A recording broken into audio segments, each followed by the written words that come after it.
اعوذ باللہ من الشیطان الرجیم بسم اللہ الرحمن الرحیم۔ معزز صحافی حضرات، کیمرہ مین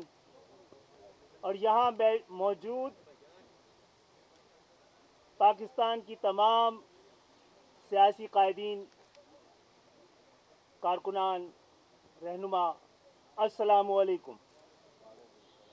ہم ایک تاریخی موقع پر آج یہاں جمع ہیں اور یہ مبارکباد اور کامیابیوں کے موقع سے زیادہ ایک امتحان کا مرحلہ ہے جس سے کہ قومی قیادت کو گزرنا ہے۔ آج کا دن دعاؤں کا دن بھی ہے کہ اللہ ہمیں اس قابل کرے کہ قومی قیادت اور پاکستان کے ایوان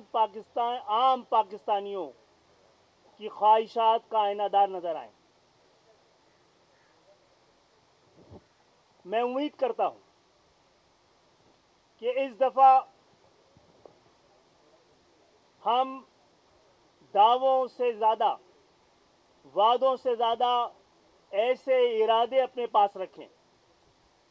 ایک ایسی جمہوریت جس کے ثمرات عام پاکستانیوں کی دہلیز تک پہنچانے کو ممکن بنایا جا سکے۔ ہم بھی انہی امیدوں کے ساتھ آپ کے ساتھ شریک سفر ہوئے ہیں، لیکن تاریخ گواہ ہے اس مرحلے پہ کہ ہم نے آپ کے ساتھ جو چلنے کا فیصلہ کیا ہے،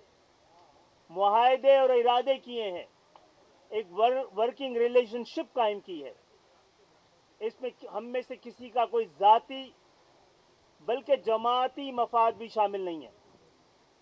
ہمارے معاہدے کی اور ہمارے مطالبے کی ایک شق پاکستان کی عام عوام کے لیے اور خاص طور پر وہ علاقے کی جن کی نمائندگی گزشتہ 35 سال سے ہم کر رہے ہیں، وہ علاقے کے جو ان 35-50 سالوں میں خصوصی توجہ کے مستحق ہیں، جن کے لیے اس وقت ہم یہ سمجھتے ہیں کہ فوری اقدامات کی ضرورت ہے۔ اللہ تعالیٰ ہمیں سرخ رو کرے کہ ہم نے اپنے تمام سیاسی مفادات پر پاکستان کے مفادات کو ترجیح دی ہے، اور میں امید کرتا ہوں اور میں آپ سب سے یہ بھی درخواست کرتا ہوں کہ آج کے دن ہم ایک ایسے دور کا آغاز کریں جہاں پہ سیاسی اختلافات کو دشمنی نہ سمجھا جائے، سیاسی انتقام کا کوئی سلسلہ جاری نہ رکھا جائے، تہذیب کی زبان، ایک دوسرے کو برداشت کرنے کا ماحول ہم پاکستان کی سیاست کو، جمہوریت کو اور پاکستان کو دے سکیں۔ سبسکرائب کریں اور بیل دبائیں تاکہ کوئی خبر رہ نہ جائے۔